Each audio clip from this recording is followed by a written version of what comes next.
Connection Aid was birthed out of a vision of when I was just a young man travelling around Africa. I remember driving through to Malawi, and as I came through Malawi, I was driving through refugees from Mozambique like I was driving through just cattle. And I thought, you know, why do these people have so little and I have so much in comparison? And I just wrestled that night, thinking, God, why? And at the end of it, God did say, Paul, everything you have is a gift from me.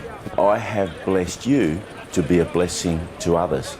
And it's your responsibility to live a life which will be my hands and my feet and my mouth to the nations across the world. The vision of Life Connection Aid, which is the project arm of Life Connection, is to alleviate poverty, to assist in education and to help with medical care that rural Africa and subsistence Africa just knows nothing about. But when we did go to South Sudan, we realised that in South Sudan there was a greater need than just partnering with subsistent rural leaders. These people have been affected by war for so many years that they've forgotten some of the very basic skills. And we've built an agricultural training college there as a result of our fundraiser in 2013. So we have partnered with Foundations for Farming in Zimbabwe.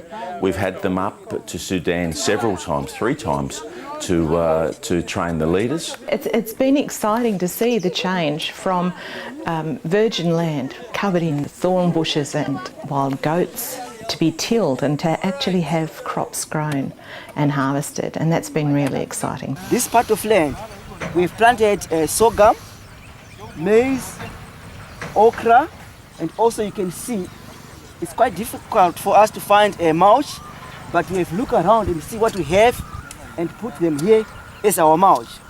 Recently we sent a missionary there for an indefinite period of time who is a trainer in the Foundations for Farming. When we had Life Connection started in South Sudan, and there was a place where we can be a tool in farming and encouraging the people spiritually.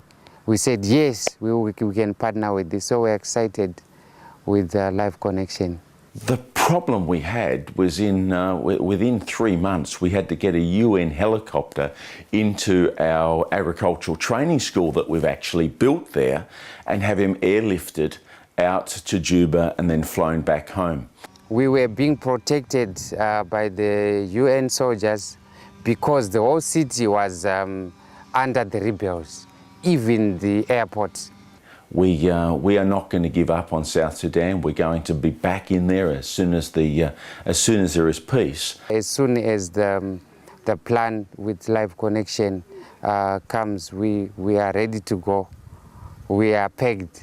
Everyone's passport is ready, and we are pegged to go. So while Sudan's in war, Life Connection Aid is going to focus in on Zambia. In Zambia, the unemployment rate is approximately 70%. So obviously there's a lot of desperation, there's a lot of hunger and hopelessness. So when our regional leaders took us to places of need in that country, we found out that the need was so much greater. And we came into an area that had about 99.5% unemployment. It's not that they've got no work, there is no work. You know, it's not as if these people are, sitting around and being lazy. There's nothing for them to do. There's literally no work. And so to actually offer hope, that's the most critically important thing that we can do. So we took in these soccer uniforms. Soccer is incredibly important to the people of Zambia in particular. And so by taking those soccer uniforms, it just brought great joy.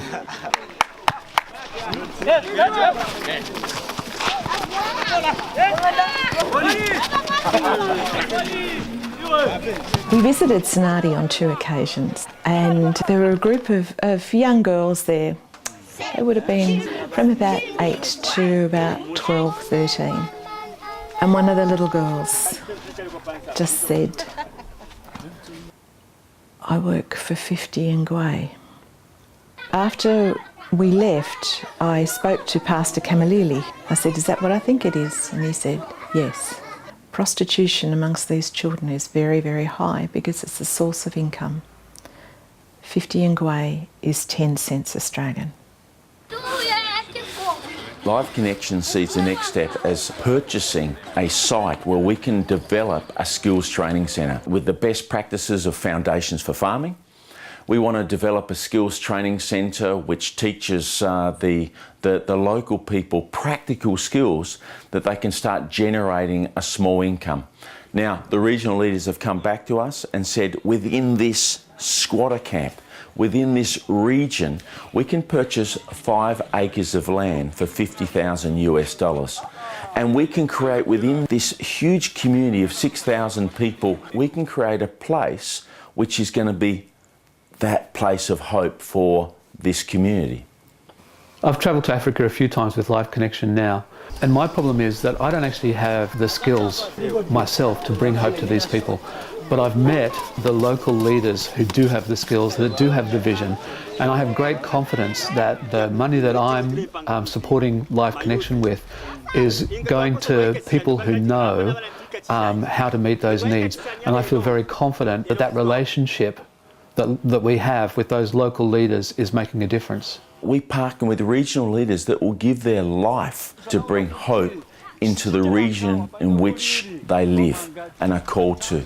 Right now, you've got the opportunity to join with us to partner with our regional leaders in these countries. Live Connection is open hands before God.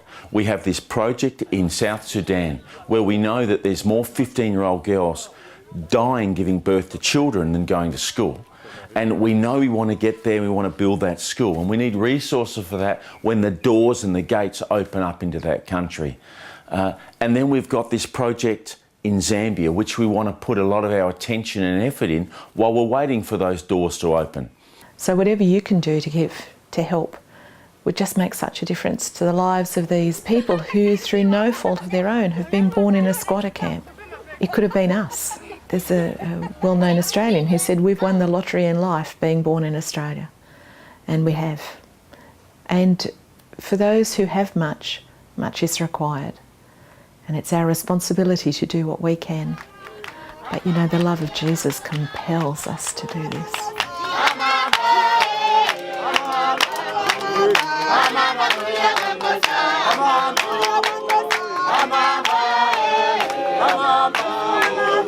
Mama,